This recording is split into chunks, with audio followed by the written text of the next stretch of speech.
You ready?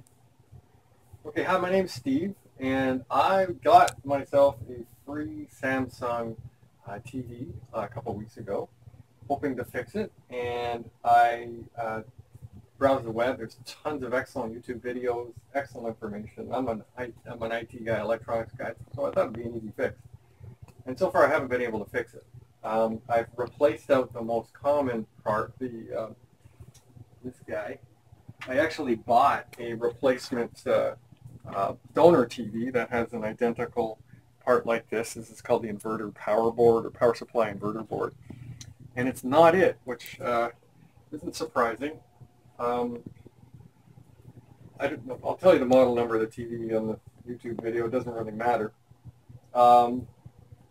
I wanted to continue to work on it and continue to fix it, and I found some excellent videos out there that suggests that it might not just be this. It might be the compact fluorescent tubes themselves, or the lights themselves. They might get a little old and start drawing excessive amounts of current, and it's not that obvious. I saw it only in comments on YouTube, and I actually haven't found any videos on how to disassemble the TV down to that level. So I'm doing both at the same time. I'm going to disassemble this TV to that level to change out those tubes if necessary with the donor TV that I have, document the process, and maybe wind up with a working TV in the end.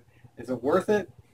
This stuff shouldn't really wind up in the landfill if it just takes a little bit of effort to keep them alive. So that's the whole point.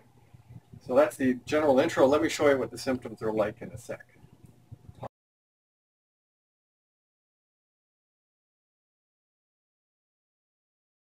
So I'm going to turn off the lights here, and light behind, excuse me. Hope I have everything set up. I've got it plugged into a power bar, so I'm just going to turn the power bar on. You'll hear a startup sound, and keep your eye on the screen. It may not be that obvious on this particular video, but I have other ways of showing it. So the device does power on. I think. What did I do? Yep. Okay, sorry about that. Here it comes. Startup sound, a little bit of light, and then it goes out. Now that's pretty hard to see on your screen, so I will repeat the process. It's still on, by the way. I think you can, no, you can't see it, but it is fired up, and I am still measuring current. It's just that for whatever reason, the inverter seems to shut down. And I'm hoping I know why. I'm going to turn it sideways. I'm going to turn it off with the power bar. You can actually see here a little bit of red light around that fancy audio thingy. Let's pull back. I'm going to turn it off. And do you remember where that light is? That big hole right there. I'm going to pull back for a second. We're going to look through this hole here. You can also see it up top. I'll pull the back off in a second. If we turn it on, wait for the startup sound. Hopefully you'll see it this way. Here comes the backlight. Oh, I don't see it on the screen there. Let's do it the real way, which is, let's get an out shot of the back cover here. If you were not in a dark basement like us, looking down here or looking through this hole, you'll actually see the brightness of the inverter coming on, the bulbs turning on, and then going out after a second. But the unit is still on. I've already taken the liberty of disconnecting all of these screws, but if you choose to do it yourself, there's a bunch of screws. Take your time. You'll have quite a few, of a handful. They're all similar.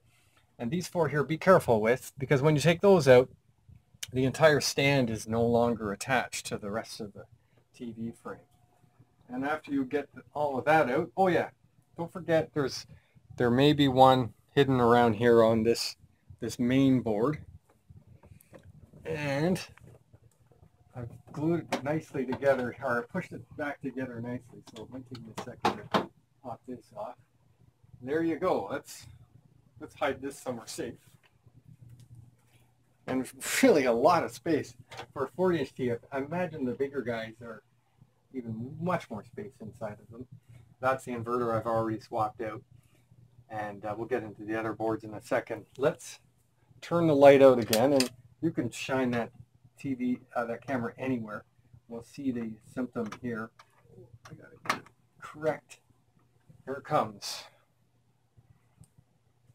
Oh, power bar's off. Here we go.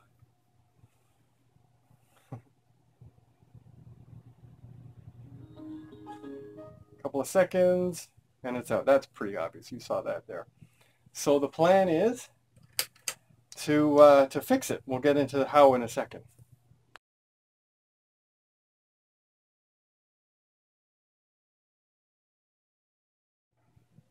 As you know, this particular TV appears to be working. The inverter power is supplying power to the main board. It turns on, but it shuts off pretty quickly after that. A lot of people recommend this inverter power supply board, inverter backlight board, whatever its official name is, and that seems to solve it. I've already substituted it out with a known working TV, and that particular known working TV just has a busted LCD, so that TV fires up just fine. So I'm pretty certain this board and this board are in good shape.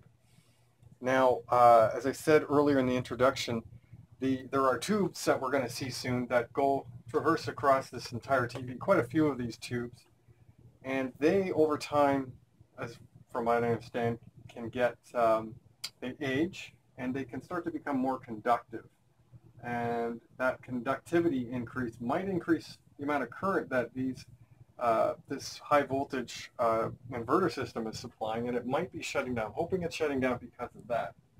I took the liberty actually of taking some of the components off of another TV, and I will get down to that level. The plan here is to essentially remove all of the critical boards very carefully, is to pay a lot of attention to these cables. There's a lot of conductors inside of them, so be very gentle with the disassembly. We'll go over those one board at a time, and then over a couple of days period, we're going to actually disassemble and remove the entire LCD panel, carefully taking out all the layers. It's kind of a big job to get down to seeing and pulling out, if necessary, the actual CFFL bulbs.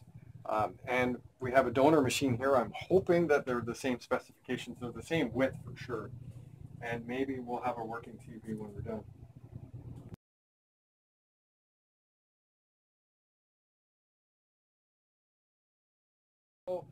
Before you begin, I want you to note what you've done here by disassembling it to this level. There's nothing holding the entire screen on this stand, okay? It's just floating there. So be really careful. You pick it up, the stand's going to not be there anymore. So just be cautious. You can still use it to hold it, and it'll still turn a little bit, but there's nothing holding it in place. So be really cautious. So I'm going to, my Nexus phone is almost dead, so I'm going to run down what I'm about to do. It's not rocket science. There are 5 screws on the inverter power supply board. 1 here, 2, 3, 4, 5. A couple of them are out right now.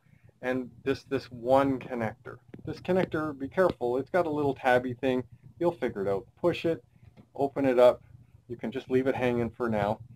And once the screws are out of place, this board, just slide it out to the left. You'll see that these actual connectors fall into these slots here. There's a bunch of them. Just carefully slide that out to the left. Over here, you'll have some variation. If this is a Samsung TV, this is sort of the main board. And it has the same connector here. Careful, careful. This guy here is very sensitive. Be very careful with this connector. You just squeeze here and pull it out. I'll do that right now. Just take your time.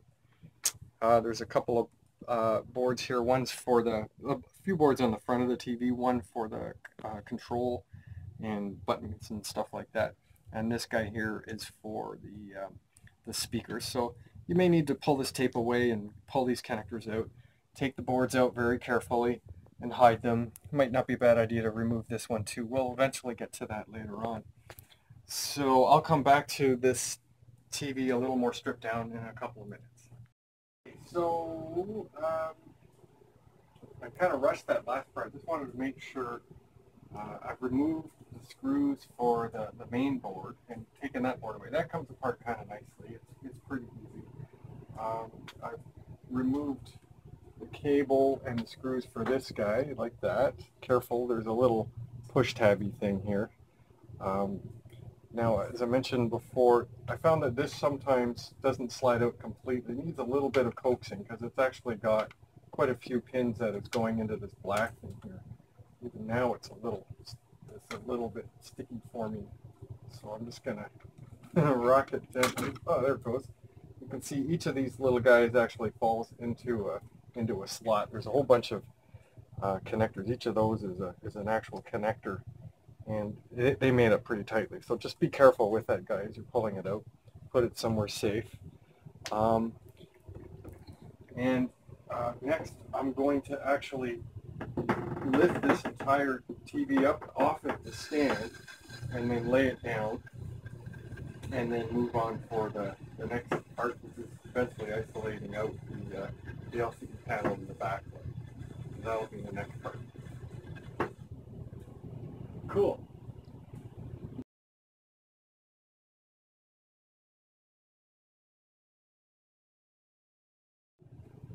You ready? Yeah.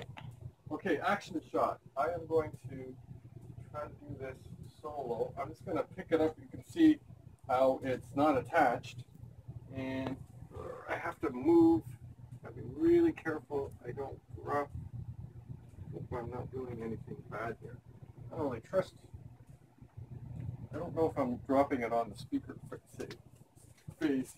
So if my photographer can just simply move the stand away, thank you. And it would be awesome if you can lay out that towel. I might actually. Okay, and then the panel. Lay it down. Make sure the panel surface is not touching directly on anything, because you'll scratch it or break it. It doesn't take much force to break it. So now what's going to happen is I'm going to take off quite a few screws here. These guys are involved in holding down this clamp here. We're going to be really careful with this board here, and I'll tell you about that in a second. We're going to take off that screw. Let's see. There are two guys up here, two girls and guys up there, and I'll get back to you in a sec after I remove any of those.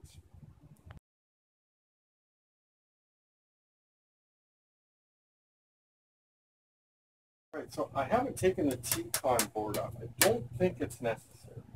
I'm going to definitely take the connectors off later. I have removed this heavy bracket, and there are different colored screws, so take note of which ones go where. And I've done the removal of all of the different screws around. And if you're very careful, you'll notice that this entire panel can now separate from the boards on both sides. There's four kind of centering pins, I guess. Now, my photographer is going to film me from the back. This is probably better as a two-person job, but I'm going to do it as a one-person job. I'm just going to walk my hands up and carefully pull out the panel. So if you've done a good job so far, you haven't scratched it or dropped it, and this is the meat and potatoes of the panel with the backlights in. And I'll just clean this up and we'll continue on with the project. Okay, you can pause it.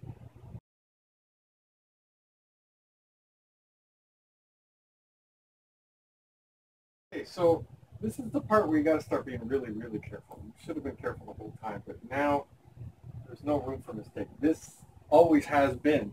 In this TV, there's no protective layer. This is the LCD panel and its cover and everything. There's really no glass here, so you got to be careful. You don't want to drop a screwdriver or have your cat land on it or something like that. It's a perfect landing platform for a cat with claws. There are several screws that we're going to take out here. These guys here, all the way around. This is a smaller Phillips head, and that's going to remove this little metal plate on the outside. I'll show you that in a sec.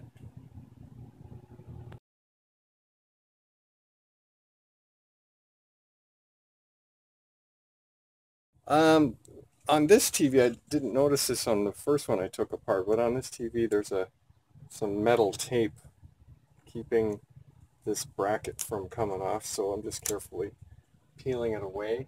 It's metal. It might actually be a grounding strap, so I'm not going to destroy it. I'll just tuck it away. Nice video work there.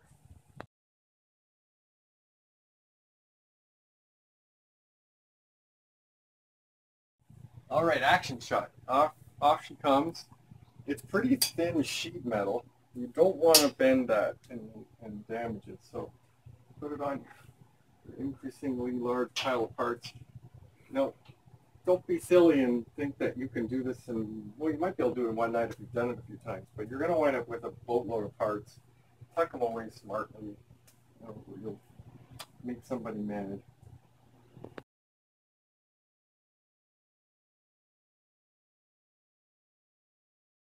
So we're getting close to lifting the actual panel away, and there's some really funky kind of connectors here. I don't know the name of them, but they're notorious for breaking. They're almost a pain in the butt. I guess they're low profile cable connectors, and they come off. Don't use a screwdriver.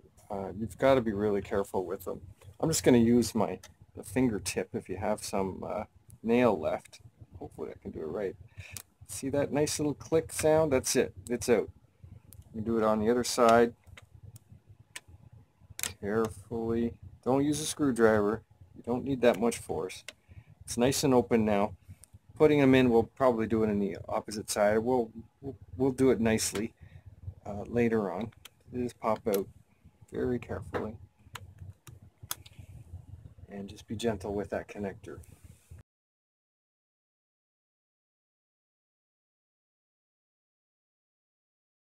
All right, so all the signaling for the LCD, as I understand it, is coming from these two boards that were driven by the T-Con board.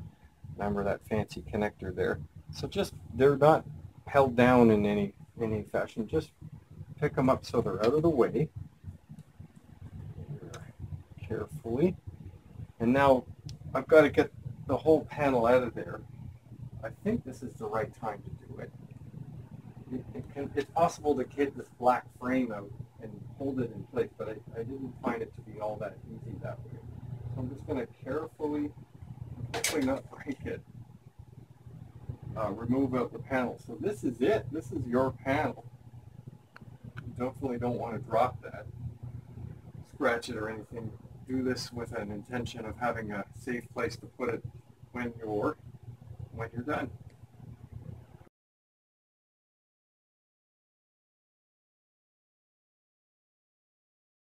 The string that's been here all this time. I just thought that's the second time I've pulled the panel apart to that level. Maybe gloves would have been a good idea to prevent fingerprints and stuff. I hope I can wash the back side and the front side. I'm assuming it's going to be okay. We're getting very close to the bulbs.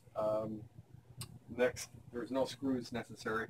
There are a bunch of clips here holding this guy, holding this black frame in place. There's clips all around. So I'm just going to carefully get my fingers in there. I just cut my nails, so it's a little more painful than usual.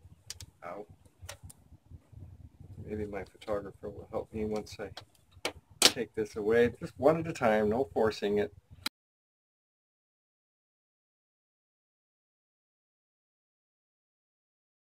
I had to use a screwdriver for one. You may not have to. Just gentle prying of plastic. And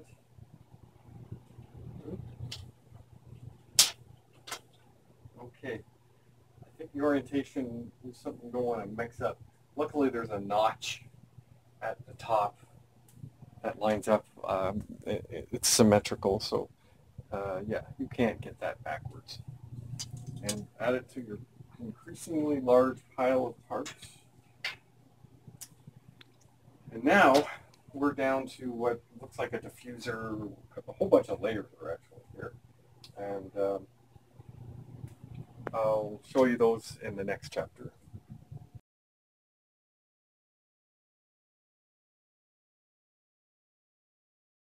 So this is kind of neat. There's several layers here. There's one. Are you recording?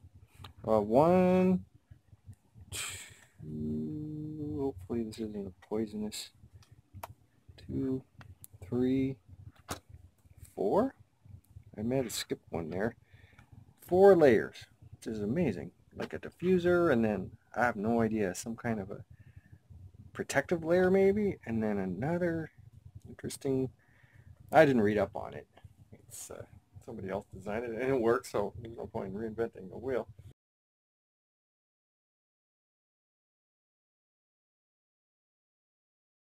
All right, so I know this isn't a clean room, but we're going to do it anyways. I'm going to try to pull.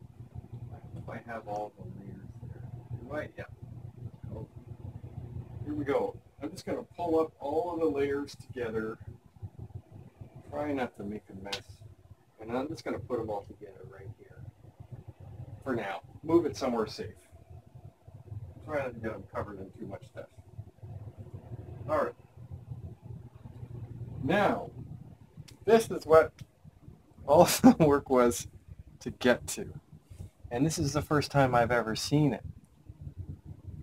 Interesting. Okay, so this is the second time this is the meat and potatoes. I keep saying meat and potatoes. Hungry. This is the meat and potatoes of the lighting system.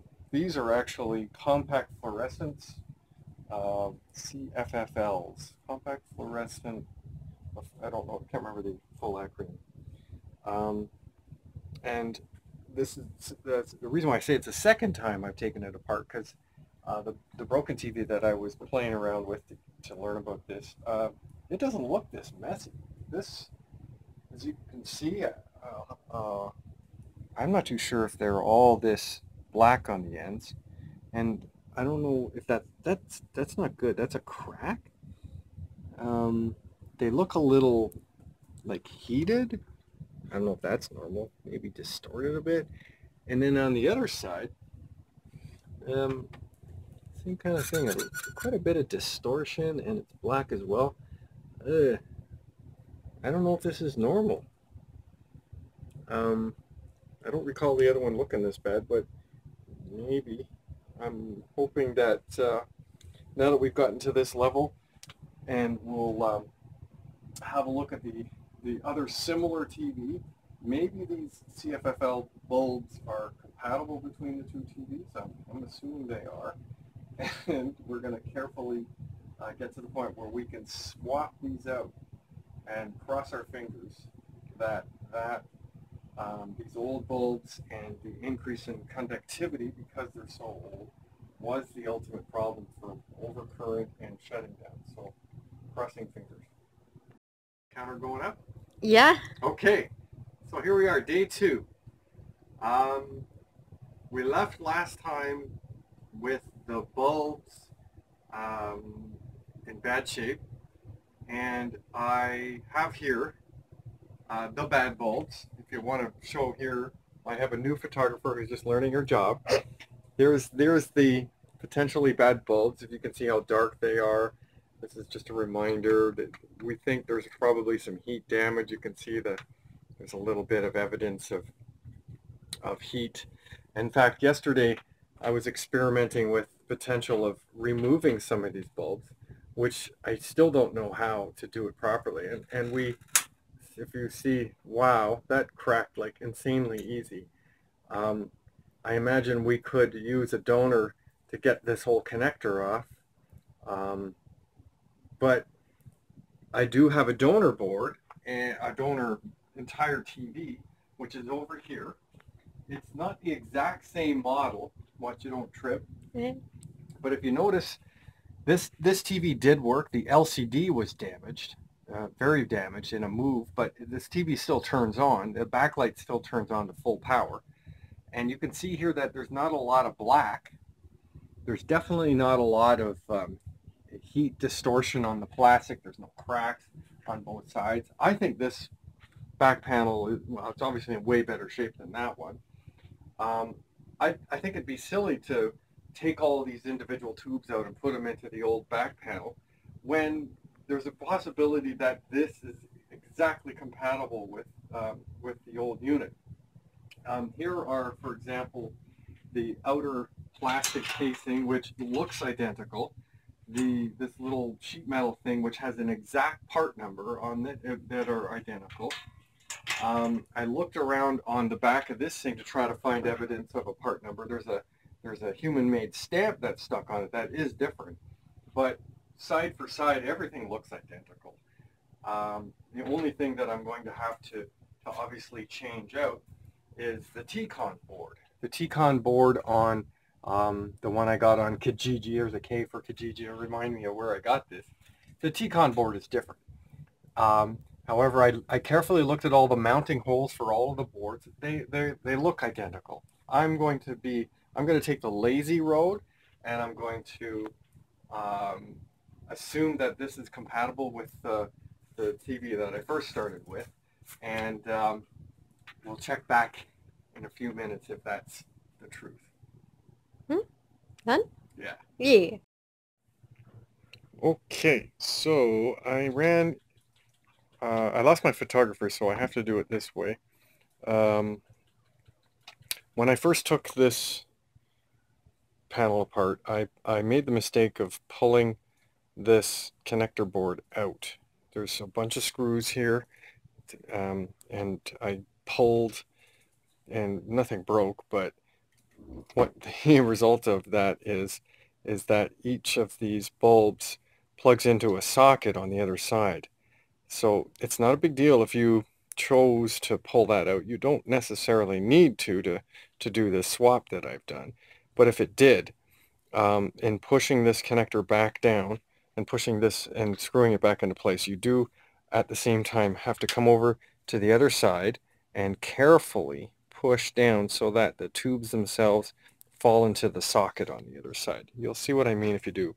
You don't necessarily have to take that socket out, but if you accidentally do, it's not a huge deal.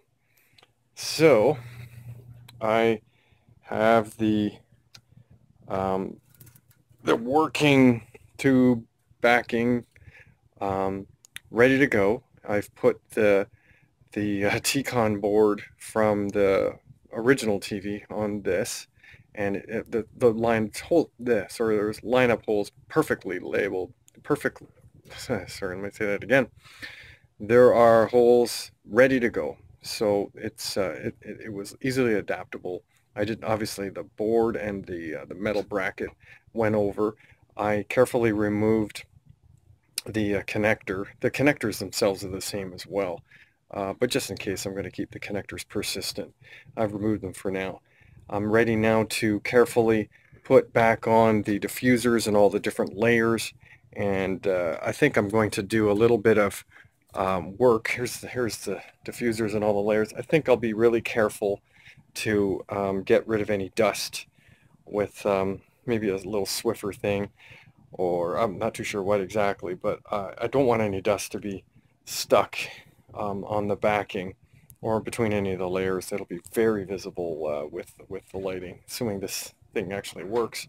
I'll get back to you in a sec.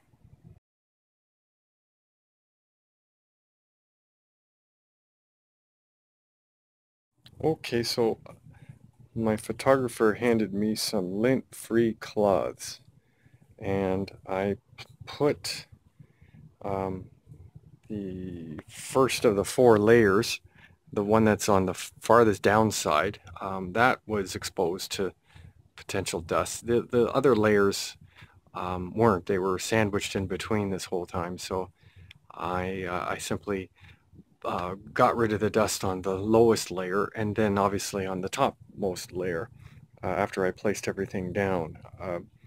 I don't know if you will be able to see it.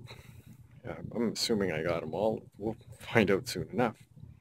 So now would be a good time to clean here's the LCD. This is the side that's going to be going down. I've placed the T-con connectors towards me because I'm going to be putting the connectors on. And if you remember these flippy guys, this is going to be downward, so the T-cons connect there. So this is the bottom side. So now's a chance to clean it as best as you can. I hope buffing it with a lint-free cloth isn't a bad thing. And I'm also going to use a lint-free cloth as handles, just so that I can grip the outer edges here of this before I place it on top, and not leave any fingerprints on the bottom side. So I think fingerprints are going to be important. I'll be able to clean the other side quite easily. It's going to be visible. So for a lot of it, for the entire time the TV is exposed. But for this side here, we're going to have to do our best job we can to eliminate any dust and fingerprints before it's put into the TV, hopefully forever.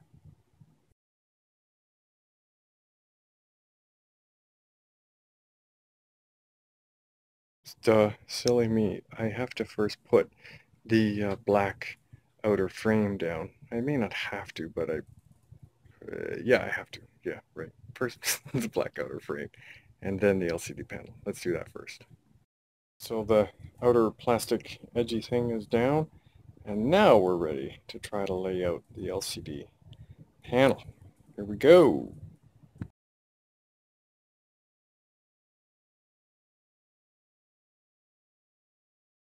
Filming? Mm-hmm. All right, so the panel's on. I put these board in, held them in the area where the clips are. We're ready now to put the T-con connectors in. And if you remember, those came out in a funny way, and they're going to go in a funny way. I find they're the most sensitive connector on this whole thing. So there's a lot of material. That connector surface area, that's the metal connector surface. You want to try to get it up as high as you can when you push this into place. Whoops, let me do that with thumbs here. So get that in like that. We'll do this twice. See, it's going in. I hope you see that well on the screen. No, you don't have to get too close. It might not be focusing. It is? Mm-hmm. Fantastic. No, I seem to be having difficulty getting it in. There, that looks pretty good. And then gently push down on that connector. And I don't feel it snapping. Oh, that wasn't a snapping sound. That was the thing up there. I didn't hear a snapping sound. And you know what? It's not even tight yet. I can see it's not down yet. So let's start that again. No comments from the peanut gallery. Let's do that again. Did I get it right? This is not an easy connector. I don't know who designed this thing. They should have to change them all. You should design one. It's a nice low profile connector, but it's really hard to put in place. And I've seen these in all kinds of other boards too. Oh man, this is tough. Is there an easier way? Like, am I doing anything wrong here? Maybe it has to come down a bit and then in. Ay, ay, ay. Ay, ay, ay, ay, ay. There's a little bit of a thing I can push on here, a little clip. Little X thing I can put my... Oh, did you see that? And I see no line, which is nice. See the way there's no line? Let's do it again over here. My photographer friend is helping out, taking time away from her studying for her grade 9 exam. Shh. Giving away who that person might be. Oh, there. It feels kind of funny when it's closing. It feels like it's going to break. But it's nice and tight. I don't see any line there. I pull it gently. It doesn't move. I think we're good to go. Thank you for your help. We're getting one step closer to time. Now we're going to... Are you still recording? Yeah. Now we're going to put this bracket down and screw it in place, and we're almost ready to test it out and see if we have a functioning TV. Nice. Okay?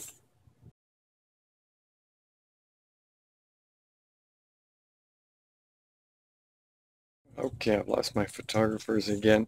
If you remember that tape that came off of the disassembly of this TV, I'm assuming it's conductive tape, and the reason for it being there, I'm going to, I made sure I put it back in both places over here. And the next thing we're going to do is we're going to take the correct um, front panel, lay it face down on the table here, and then lay the panel in its place.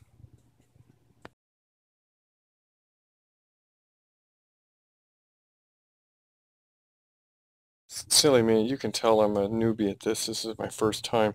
I think it'd be wise to first put on the bracket that goes above the T-con, as well as holds the TV up. This is the main part of the frame. So I'm going to put that in place and screw it. Put it down for a sec. Put that in place and screw it just in case I run into trouble trying to mount the final outer case to it. So do that first.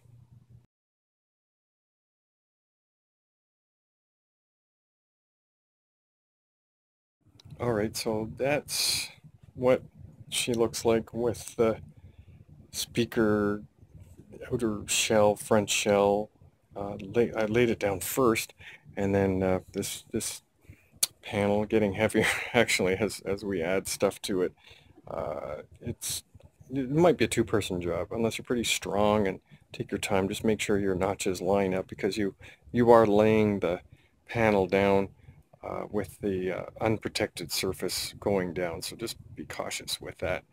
And let's get the brackets in place carefully, and make sure you don't have too many screws left over, and getting one step closer.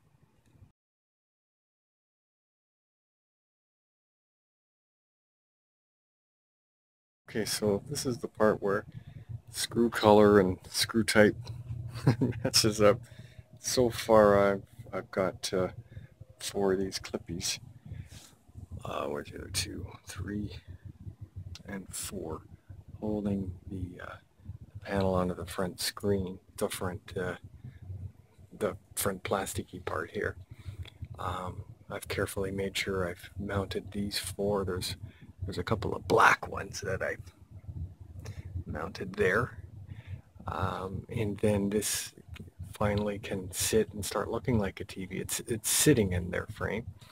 Now we're one step closer. Now I'm going to throw the boards onto this unit and plug them in carefully, and we're ready to try a power test. Crossing fingers.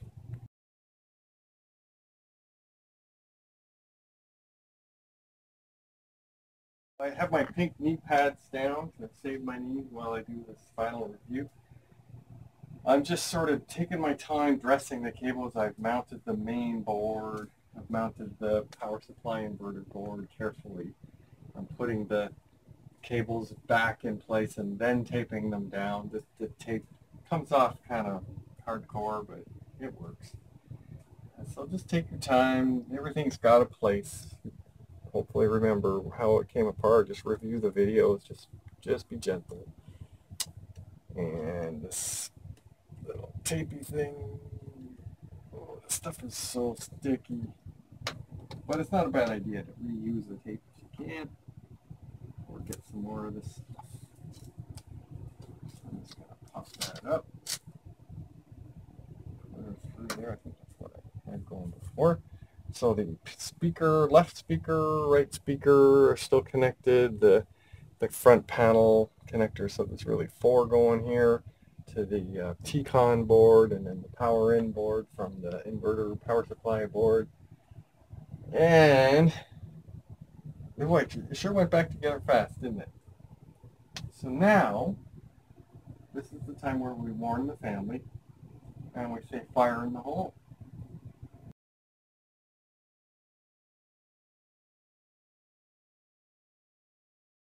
So I've got it on a power bar.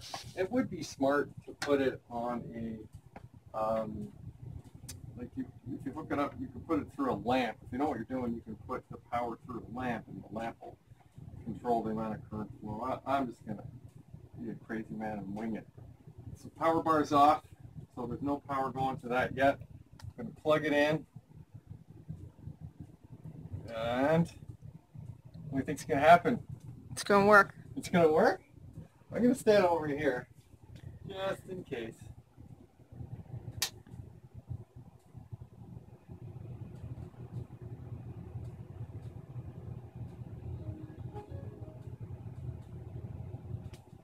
Oh, it's staying on. What does it look like on the front? Sweet! It actually worked. You've done it. You're So a far, so good. genius. I see a lot of white spots in there. I hope I didn't make any mistakes. Let's turn it around and hook it up to a signal and see what happens. All right.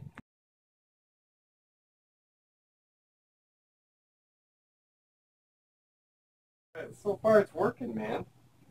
We haven't really got any test patterns or anything like that. And it's only been on for a few minutes, but hey, let's just see how long it lasts and if we hopefully don't have to take it apart and do any playing around. There is apparently a test mode. I saw some of the professionals in the shop going through a self-menu test mode thing.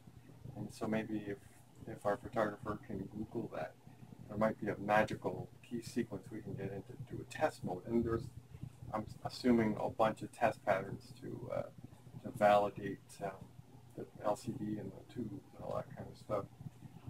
But in the meantime, I'm going to muck around with what we just did.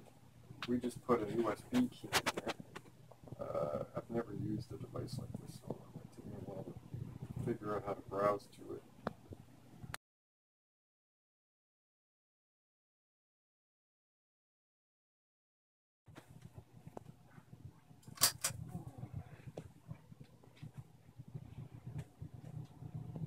You recording?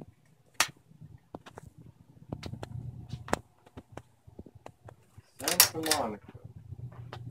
Yeah, there's a couple of funny artifacts up at the top. Now's the time to look for little fingerprints that I might have left behind. Yeah, I kind of screwed a few places up. Are you recording? Mm-hmm. But is it worth taking it apart again? Look at the graphics. Select is continue. Sorry, put the controller down. Right here. Here we go. Here it is. Select, start new journey. Select.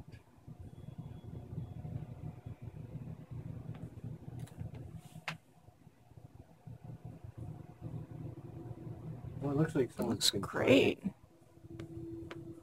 I have no idea how to play this. I'm not even playing right now, but that looks pretty impressive, man.